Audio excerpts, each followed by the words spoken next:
All right, time to check in with Jen St. Dennis from Business in Vancouver once again. Court ruling that Port Metro Vancouver lost. Jen? That's right, yeah. Before I talk about that, I'm just going to go back to the roots of this disagreement. It goes all the way back to the port trucking strike in early 2014 that effectively shut down the port for about a month and really impacted any business that imports or exports into BC.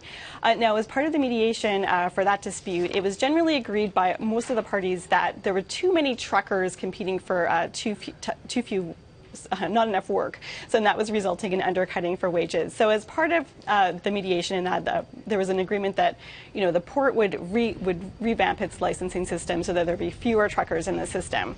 But when they actually came down to it and showed the results of that change, a lot of the trucking companies were really shocked because they didn't just receive fewer licenses. Many of them didn't receive any licenses at all, and they complained that the process was unfair, that the rules weren't very clear, and that there was no appeals process. And they actually took the port to court over this.